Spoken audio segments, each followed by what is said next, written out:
अस्सलाम वालेकुम। Last lesson के अंदर हम लोगों ने कवर किया था ड्रॉप शिपिंग और वॉलमार्ट के सेलर सेंट्रल को।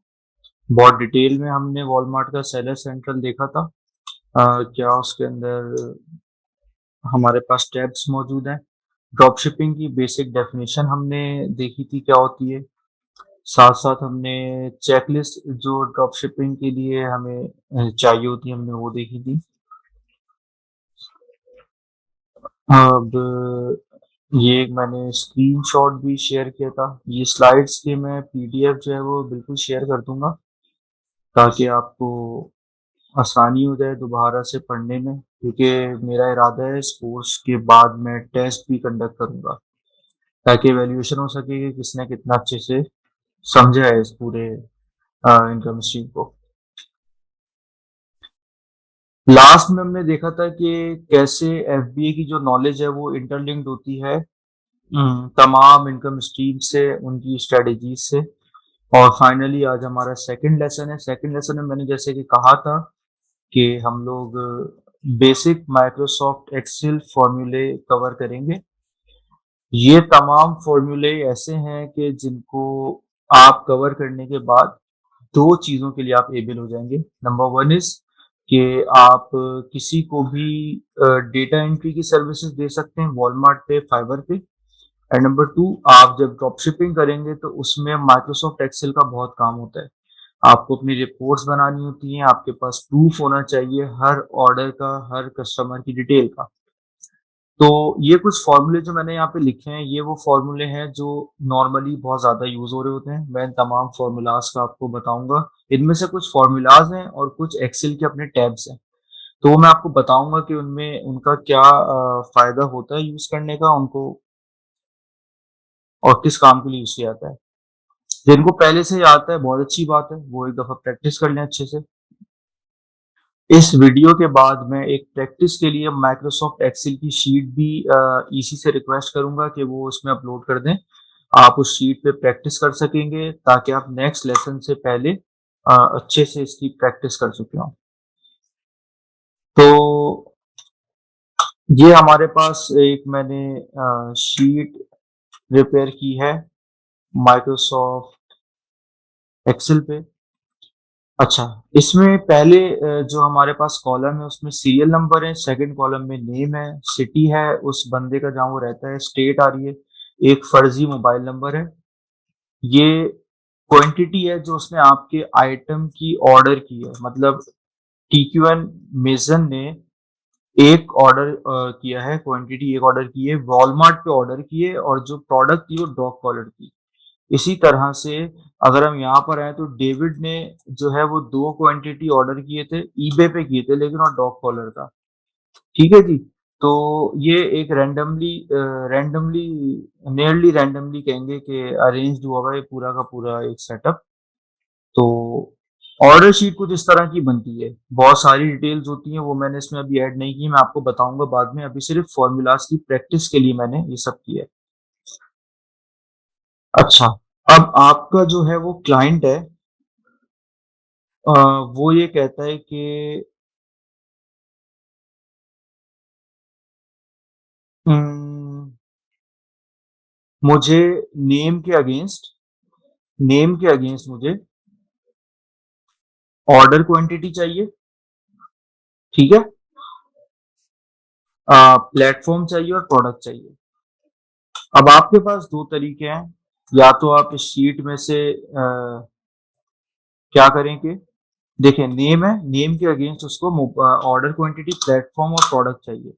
आप क्या करें कि आप इस शीट में से जो चीज़ उसको नहीं चाहिए उसको सीधा-सीधा सा रिमूव करवा दें, और फिर ये शीट क्रिएट करके सेव एज़ करके नई शीट बना के उसको दे दें। लेकिन नॉर्मली होता क्या है कि ये एक लंबा, अभी ये शीट तो बहुत छोटी-सी है ना, इसमें सिर्फ़ 50 एंट्रीज़ हैं, तो आपको ये काम करना आसान लगेगा जब आपके पास 4-5 हज़ार की एंट्रीज़ वाली एक्सेल की शीट होगी, जिसके अंदर अच्छे खासे कॉलम्स होंगे। अच्छे खासे कॉलम से मेरा मतलब है कि अगर ये एच तक जा रहा है, तो उसके कॉलम जो होंगे वो एएन, एपी, एक्यू तक जा रहे होंगे। तो ज़ाहिर है उस शीट में आप ये काम नहीं करना चाहेंगे। अच्छा, इसमें मैंने एक चीज़ और थी कि मैंने बीच-बीच में से माँग लिया, ऑर्डर क्वांटिटी दे दो, मतलब लाइन से मैंने आपसे रिक्वायरमेंट ले ली कि मुझे ऑर्डर क्वांटिटी, प्लेटफॉर्म और प्रोडक्ट दे दें। अब आपके पास फॉर एग्जांपल अगर 20-25 यहाँ पे ये जैसे 1, 2, 3, 4, 5, 6, 7, 8 अभी आपके पास 8 कॉलम है। अगर आपके पास 50-60 कॉलम हो और वो बीच-बीच में से किसी कॉलम को कुछ माँगे, कि थर्ड कॉलम पहले कॉलम के अगेंस्ट मतलब जैसे पहला कॉलम अगर नेम है, इसके अगेंस्ट मुझे थर्ड, 8, 25th, 12th इन कॉलम का डेटा दे दो। अब आप एक-एक को सेलेक्ट करेंगे, उसको डिलीट करेंगे, तो उसके लिए बहुत सिंपल सा फॉर्मूला होता है एक्सेल का, जिसको हम कहते हैं वीलुकअप। अच्छा, वीलुकअप फॉर्मूला बहुत आसान होता है। लिखने में ज़रा-सी प्रॉब्लम होती तो मैंने तभी यहाँ पे फ़ॉर्मूला लिखा नहीं, समझ आएगा नहीं लिखने के बावजूद। तो मैं यहाँ पे प्रैक्टिकल करके आपको दिखाऊँगा। आपका टास्क क्या होगा इस पूरे को लेसन के बाद कि आपने इन फ़ॉर्मूलाज़ की प्रैक्टिस करनी है। मैंने यहाँ पे ये कॉलम ऐड किए हुए हैं, आप चाहें तो अपनी प्रैक्टिस और एनहांस करने के लिए आगे मज़ीद कॉलम ऐड कर लेगा। चलिए एक चीज़ और करते हैं, इस शीट के अंदर हम यहाँ पे एक कॉलम और ऐड कर लेते हैं, प्राइस का। ठीक है जी? प्राइस जो है वो हम लोग रैंडमली ले लेते हैं। फॉर एग्ज़ाम्पल प्राइस शुरू हो रही है आपके जो भी आइटम है उसकी $25 से, फिर वो 26, 27, 28, 28 ठीक है जी? तो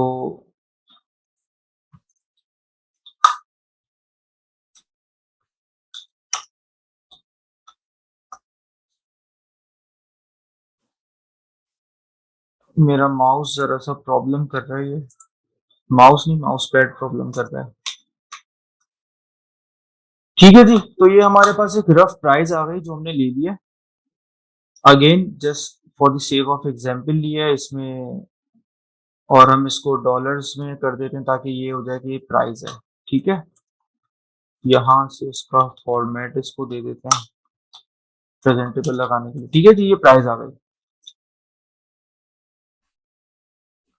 तो ये एक हमारे पास शीट आ गई है। अब कस्टमर हमारा ये कहता है कि यार मुझे कस्टमर के नाम चाहिए, ठीक है? उसके अगेंस्ट मुझे ये चाहिए कि वो कौन-सी प्लेटफ़ॉर्म पे ऑर्डर हुआ था। उस प्लेटफ़ॉर्म के बाद मुझे फिर क्वांटिटी चाहिए, कितनी क्वांटिटी थी और उसके बाद मुझे प्राइस चाहिए कि कितने प्राइस में हुआ था। अब आप क्या करेंगे, आप एक कंट्रोल एन करेंगे, ठीक है? कंट्रोल एन आपने किया, आपने एक नई एक्सेल की शीट ओपन कर ली। यहाँ पर आपने अपनी पहले रिक्वायरमेंट लिखनी है। आपके कस्टमर ने बोला है कि मुझे नेम चाहिए।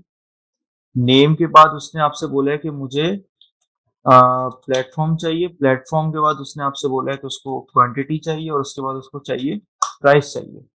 आपने एक यहाँ पे बना लिया। अब आपकी जो बेस रिक्वायरमेंट है, जो उसने आपको पहला कॉलम बोला है, वो उसने आपको क्या बोला है? नेम बोला है। तो आपने एज़ इट इज़ सारे के सारे नेम सेलेक्ट किए। ये शॉर्ट कीज़ है, मैं आपको बता देता हूँ, शिफ्ट दबा के नीचे वाला एरो दबाएँ, शिफ्ट दबा के रखें। फिर आप कंट्रोल दबा के नीचे वाला एरो दबा दें, तो ये सब सेलेक्ट हो जाएगा। मैं रिकमेंड करूँगा कि माउस का इस्तेमाल ना करें, माउस का इस्तेमाल ना करें, माउस का इस्तेमाल ना करें। माउस आपको बहुत बुरा फँसवा सकता है। Try to use keyboard maximum. बहरहाल मैंने ये नेम क्योंकि बेस थे मेरी, मुझे नेम के अगेंस्ट इवैल्यूएट करना था। तो मैंने नेम को कॉपी की, यहाँ पे कॉपी की और यहाँ पे आके मैंने अच्छा, हमेशा आपको जब पेस्ट करना है तो आप कंट्रोल सी करके ना कंट्रोल वी नहीं करेंगे। कभी भी कंट्रोल वी नहीं करेंगे। आप क्या करेंगे, आप यहाँ पे राइट क्लिक करेंगे और ये 1, 2, 3 लिखा हुआ आ रहा है जो है वैल्यूज़ होता है। इसका मतलब क्या होता है? वैल्यूज़ वी लिखा हुआ आ रहा है। आप यहाँ पे इस पे क्लिक कर लेंगे तो ये बेसिकली वैल्यूज़ में पेस्ट हो जाएगा।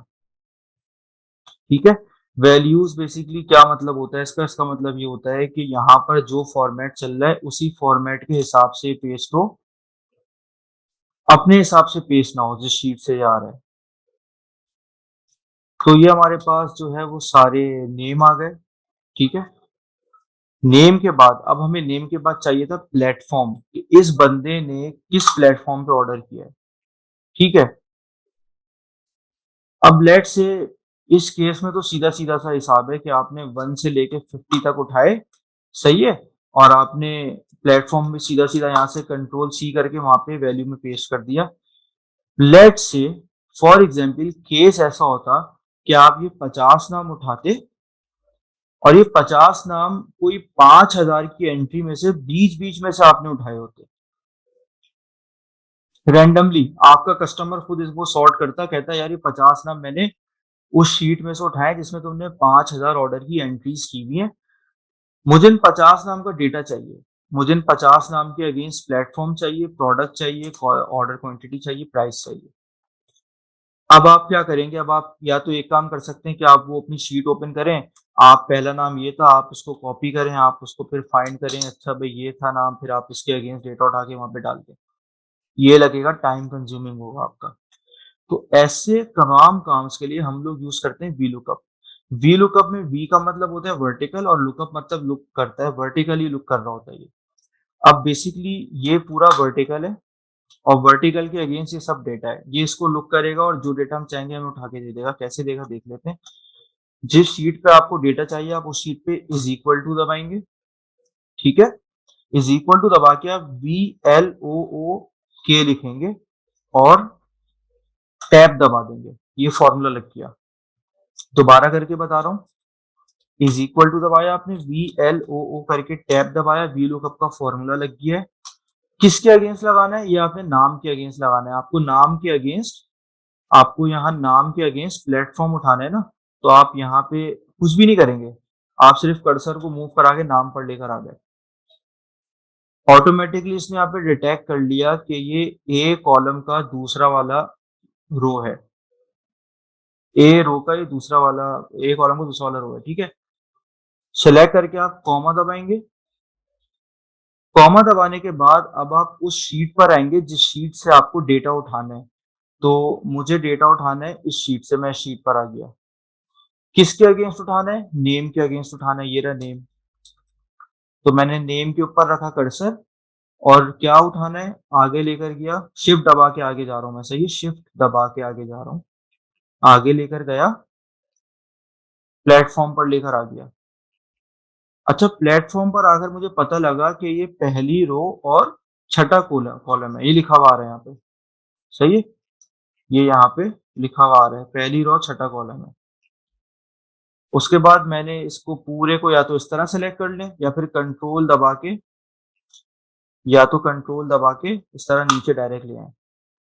तो अब देखें हुआ क्या है, आपने बेसिकली नेम से लेके प्लेटफॉर्म तक के पूरे एरिया को सेलेक्ट कर लिया है। यहाँ पर लिखा हुआ आ रहा है कि इसमें 50 रो और 6 कॉलम है। आपका काम सिर्फ किससे है? कॉलम से।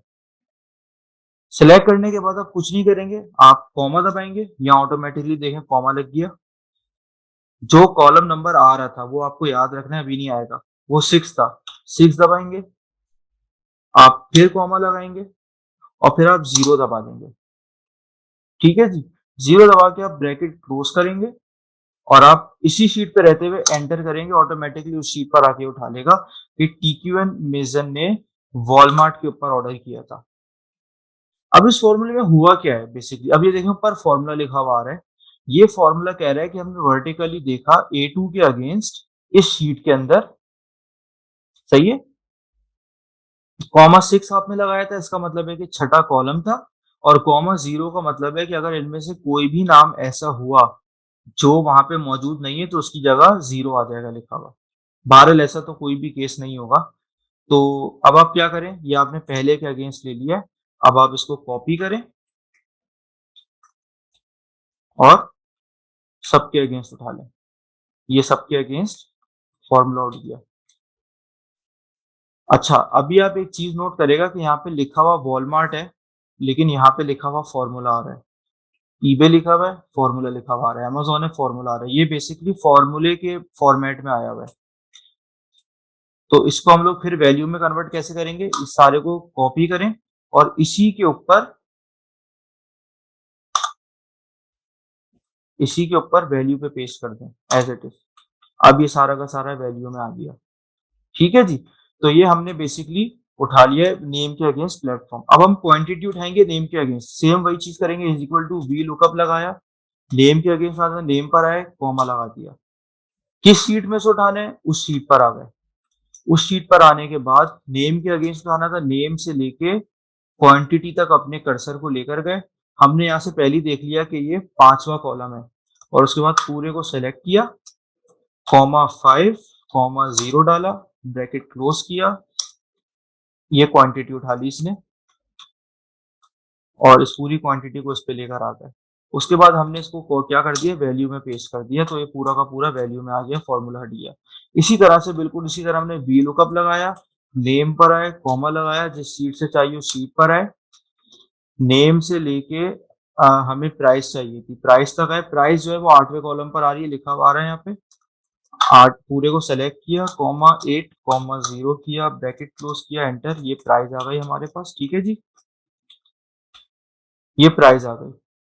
तो ये हमने बेसिकली वी लुकअप का फॉर्मूला लगा के डेटा उठा लिया इसके जो हमने उठाना था। इसको मैं वापस से वैल्यू में कन्वर्ट कर रहा हूँ ताकि फॉर्मूला खत्म हो जाए। तो ये हमारे पास डेटा आ गया, हम अपने क्लाइंट को दे देंगे।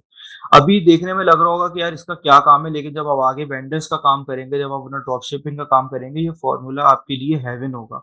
आपको समझ आएगा कि क्यों इतना इंपॉर्टेंट है। ठीक है जी, तो ये पहला फॉर्मूला हो गया, वी लुकअप का फॉर्मूला हो गया पहला। दूसरा फॉर्मूला होता है इफ का। देखिए इफ का फॉर्मूला बहुत सिंपल है। इफ का मतलब क्या होता है, अगर। इंग्लिश में अगर मतलब होता है, यहाँ पे भी अगर का सीन होगा। कस्टमर ये कहता है कि यार ये मैंने 50 एंट्री निकाली है, इसमें से जितनी भी प्राइस अंडर अंडर 60 हो, अंडर 60 हो, मुझे वो निकाल के दे दो। अब आप क्या करेंगे कि आप एक एक करके देखेंगे। अच्छा 25 26, अच्छा ये अभी लाइन से लिखा हुआ आ रहा है, तो ऑब्वियसली अंडर 60 आपको पकड़ना बहुत आसान है। अगर ये बहुत सारा रैंडम डेटा होगा तो आप अंडर 60 नहीं पकड़ सकते हैं। तो अभी तो आपको आसाम सामने नजर आ जाएगा कि भाई 25 से लेके 60 तक अंडर 60 आ रहा है, 25 से लेके 59 तक अंडर 60 आ रहा है।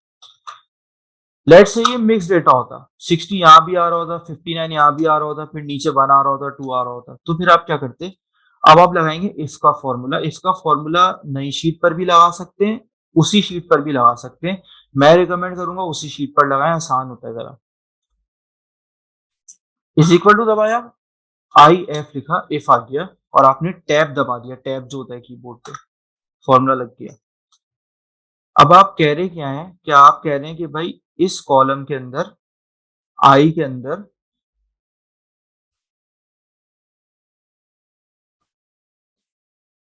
अगर I2 जो है वो लेस देन 60 हो। ठीक है, देखिए बेसिक सी मैथ है ये, सबने पढ़ी हुई होती है। दोबारा करके दिखाता हूं। इज इक्वल टू इफ का फॉर्मूला लगाया, टैब दबाया, और हम लोग आ गए यहां से किस पे, जिस कॉलम पे हमें काम करना है उधर आ गए, आई पर आ गए। हम ये कहना चाह रहे हैं कि अगर I2 के अंदर जब इसको खींचेंगे ना तो 3 4 5 6 ऑटोमेटिकली हो जाएगा। अभी हम सिर्फ एक पे काम कर रहे हैं तो I2 लिखा हुआ है। तो I2 के अंदर हम ये कह रहे हैं कि हमें लेस देन 60 का जो भी आइटम है, अगर वो हो तो कॉमा लगाएं। अब बोल रहा है वैल्यू इज ट्रू, अगर ऐसा हो, अगर ये सच हो रही हो ये वैल्यू, तो इन्वर्टेड कॉमास में लगा के लिख दें, ट्रू लिखा हुआ आ जाए, कॉमा। अगर ये वैल्यू फॉल्स हो रही हो तो इन्वर्टेड कॉमास में लिख दें, फॉल्स लिखा हुआ आ जाए, ब्रैकेट को सिंपल क्लोज करें, एंटर कर दें। अब आप क्या करें, इस फॉर्मूले को जहां तक वैल्यूज थी वहां तक उतार लें। अब देखें इसने क्या किया कि जितनी भी वैल्यू 60 से कम थी उन सबको इसने क्या कर दिया, ट्रू कर दिया। इवन इसने 60 को भी फॉल्स किया है, क्योंकि 60 से कम नहीं है 60, और 60 और उससे बड़ी वैल्यूज को सबने इसने क्या कर दिया, फॉल्स कर दिया। तो आप अपने क्लाइंट को इस तरह से। अच्छा अब अगर क्या हो, अब इसमें एक चीज और इम्पोर्टेंट है, यहाँ पे इसको नाम मैं F1 दे देता हूँ। ठीक है, आप क्या करेंगे, यहाँ पे अपना एरो लाएंगे, इस पूरी रो को सिलेक्ट कर लेंगे। ठीक है, एक तरीका ये माउस से है। कीबोर्ड से कैसे करेंगे, शिफ्ट दबा के एंटर दबाएंगे, पूरी रो सेलेक्ट हो जाएगी। सॉरी, शिफ्ट दबा के स्पेस बार, दोबारा बता रहा हूँ, शिफ्ट दबा के स्पेस बार दबाएंगे, पूरी रो सेलेक्ट हो गई। यहां पर आके आपने फिल्टर अप्लाई कर दिया, फिल्टर लग गया सबके ऊपर। फिल्टर बहुत काम आसान कर देता है, कैसे करता है अभी देख लेते हैं।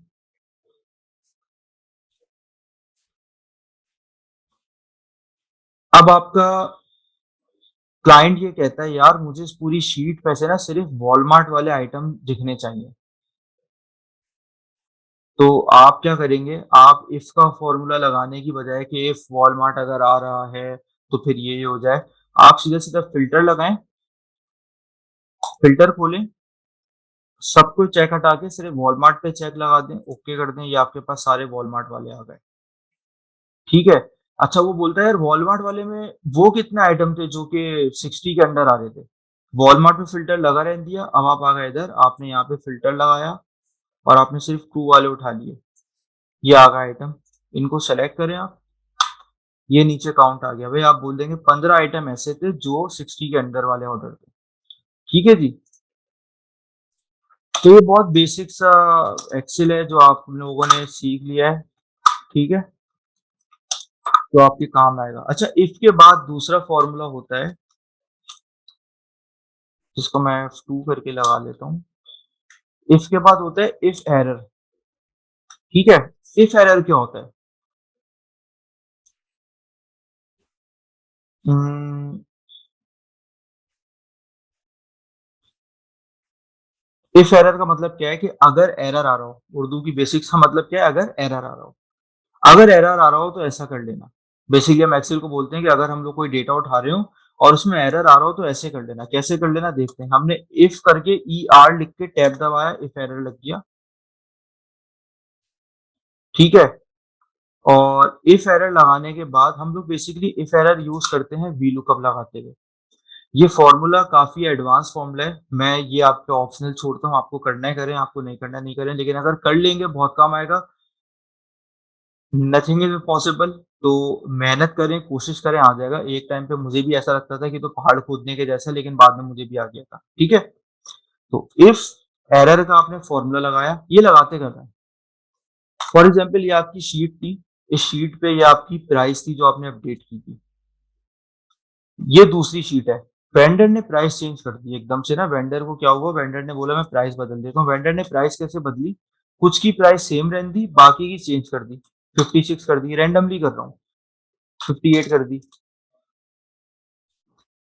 अच्छा 29 कर ली, 21 कर दी इसकी। रैंडमली उसने प्राइस चेंज कर दी। अब होता क्या है कि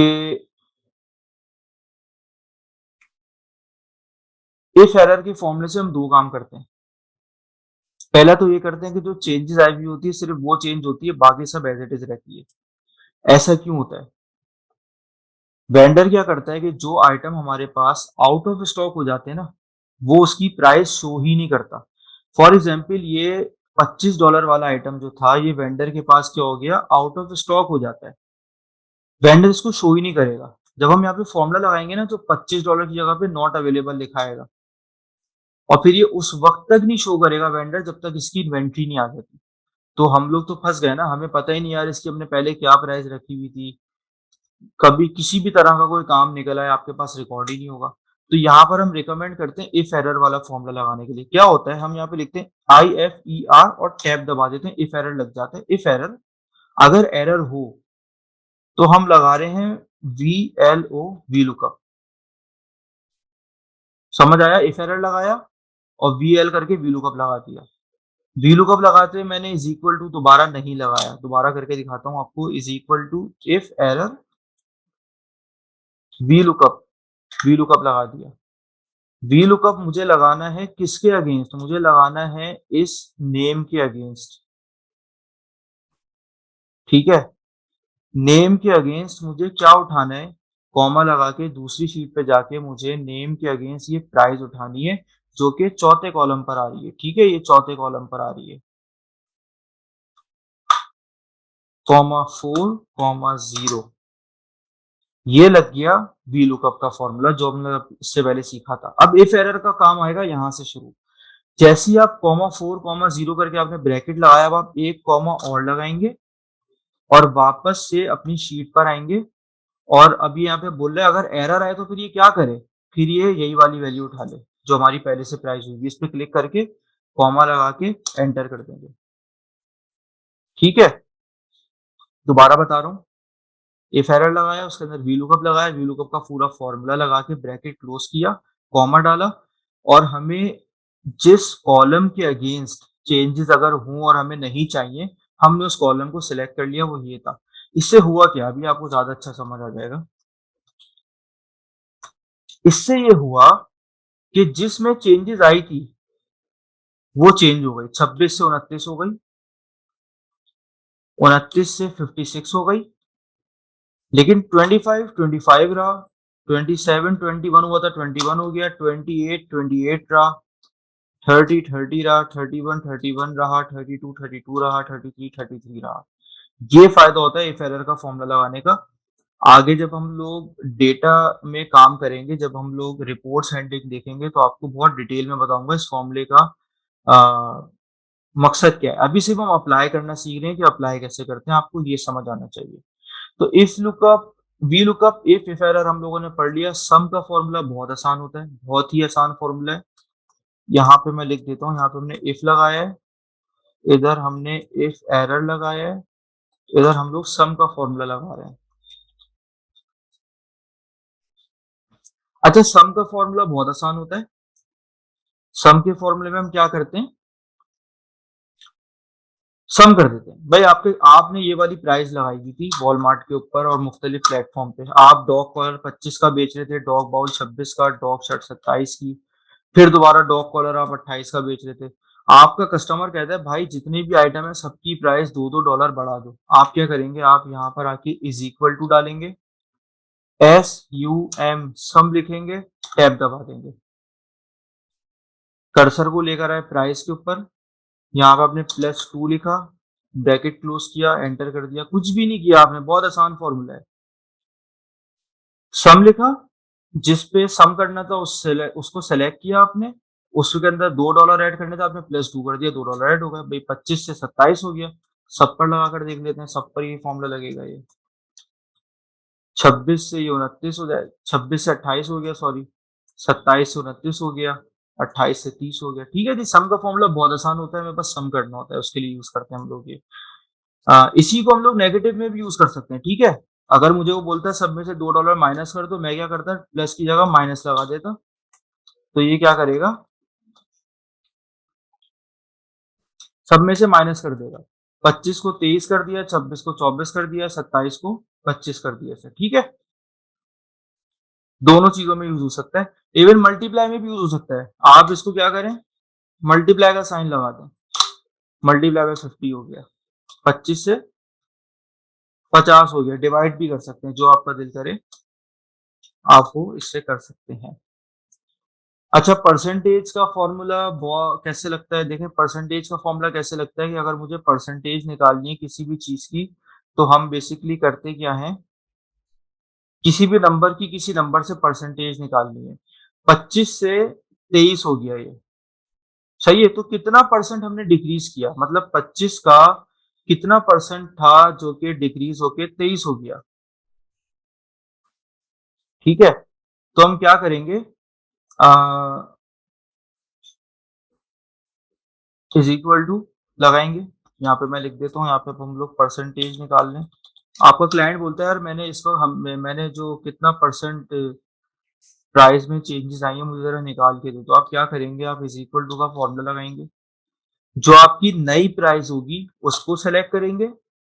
ठीक है, डिवाइड करेंगे उसको किससे, आपकी पुरानी प्राइस से, सही है, और एंटर कर देंगे। तो बेसिकली 92% है ये, 25 का 92% 23 होता है। ठीक है, तो यहां से हमारे पास परसेंटेज आ जाएगी कि ये कितना परसेंट हमने जो है प्राइस का यहाँ पे मेंशन किया हुआ है। तो इसको आप परसेंटेज के साइन में अगर आपको लेकर आना है, आप इस पूरे को सिलेक्ट करेंगे, यहाँ पर आएंगे, यहाँ पे जनरल लिखा हुआ है, इसको क्लिक करेंगे, यहाँ पर आप परसेंटेज के साइन पे क्लिक कर देंगे, तो बेसिकली इसने सबको परसेंटेज पे कन्वर्ट कर दिया है। ठीक है जी, तो यहाँ तक हमारा जो था ये परसेंटेज वाला फॉर्मूला कवर हो गया।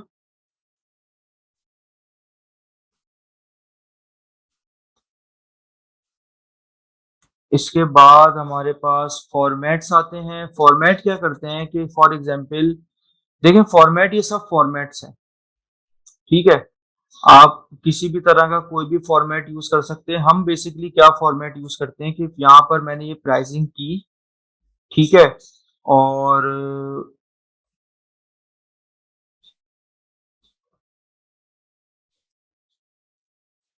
मेरा क्लाइंट ये बोलता है कि जितने भी नेगेटिव आ रहे हैं वो हाईलाइट कर दो ताकि मुझे देखने में आसानी हो जाए।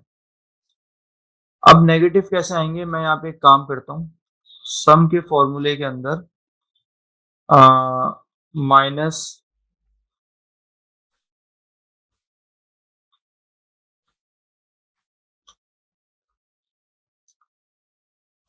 सम का फॉर्मूला दोबारा लगाते हैं। यहाँ पे हम क्या करते हैं कि I2 को माइनस करवा देते हैं। अगर I2 से ही करवाएंगे तो 0 आ जाएगा। माइनस करवा देते हैं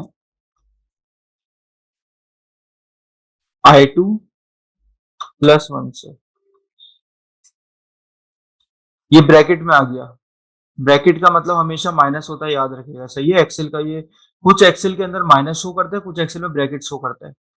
अच्छा, ये फॉर्मूला मैं सब में नहीं लगवा रहा, कुछ कुछ में लगा रहा हूँ। इसमें इसमें लगा दिया, इसमें लगा दिया, इसमें लगा दिया, इसमें लगा दिया, इसमें रैंडमली लगा दिया, ठीक है। अब आपका कस्टमर ये बोलता है कि भाई मुझे ये बताओ कि नेगेटिव वाले कितने आ रहे हैं। आपने ये खोला,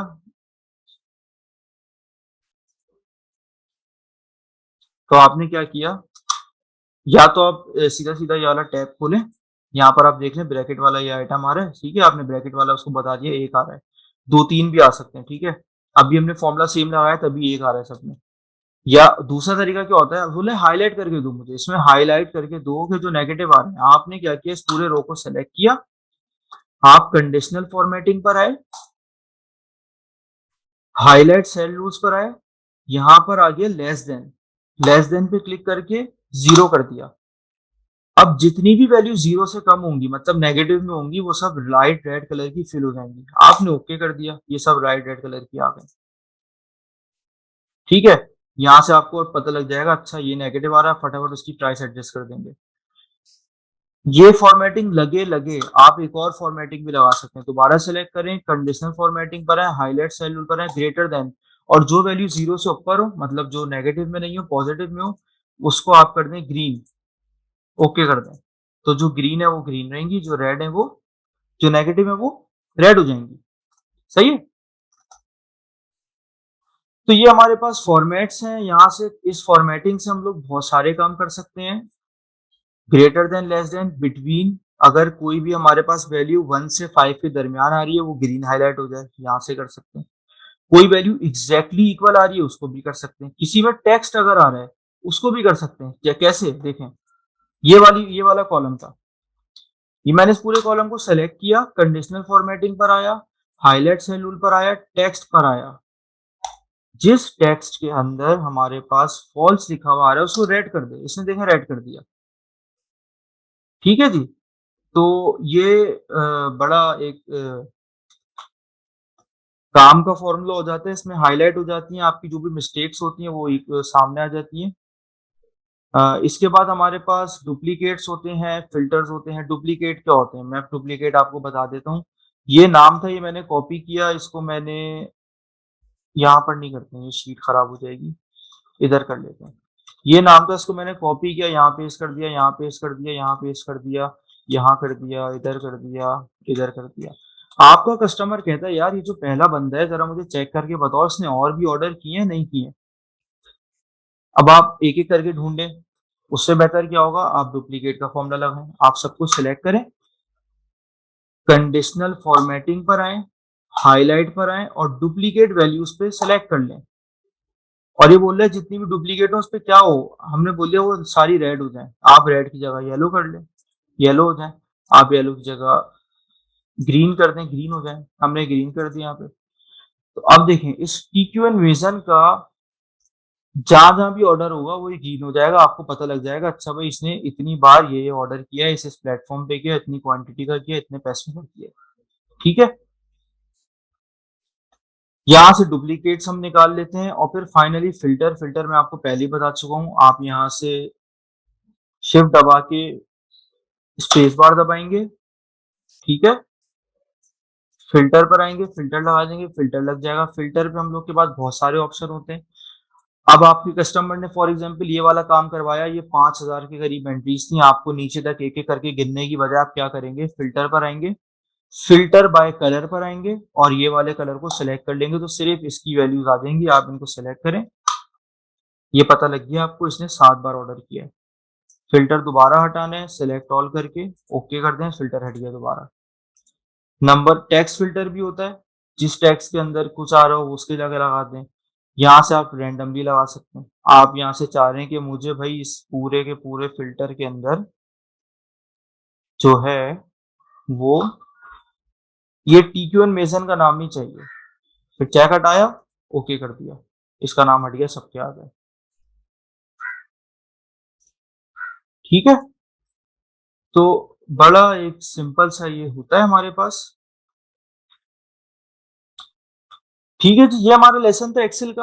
आपको मैं शीट प्रोवाइड कर दूँगा, आपको मैं शीट प्रोवाइड ना कर सकूँ तो आपको समझ आ गया किस तरह से करना होता है। आप ये प्रैक्टिस करें, मैक्सिमम प्रैक्टिस करें, भारी से भारी शीट बनाएँ। मैंने 50 की क्वांटिटी की बनाई है, आप 100 क्वांटिटी की शीट बनाएँ। रैंडमली नाम डालें, कहीं पे डुप्लीकेट डालें, कहीं पे कुछ करें, कहीं पे कुछ करें, कुछ भी बनाएँ आप। आपने प्रैक्टिस करनी है, आपको ये फ़ॉर्मूले आने चाहिए, आपको ये एक्सेल समझ आना चाहिए। ताकि जब मैं आगे आपको पढ़ाने बैठूँ, आपको समझाऊँ, तो फिर आपको ये अच्छे से समझ आ जाए। ठीक है जी? तो ये हमारा आज का लेसन था। बेसिक फ़ॉर्मूले जो थे वो हमने एक्सेल के कवर किए हैं। आप इसकी प्रैक्टिस करेगा, फिर हम अगले लेसन के अंदर वॉलमार्ट पे आर्ट ऑफ टाइम सेविंग पढ़ेंगे ड्रॉप शिपिंग करते हुए। भाई ज़ाहिर है इतना बड़ा डेटा होता है, इतने-इतने वेंडर होते हैं, इतनी-इतनी प्रोडक्ट्स होती हैं, तो टाइम सेव कैसे होगा हमारा? हम तो 9-9 10-10 घंटे इसी में लगे रह जाएँगे, तो टाइम सेविंग कैसे होती है वो हम लोग पढ़ेंगे, डिस्कस करेंगे वॉलमार्ट पे।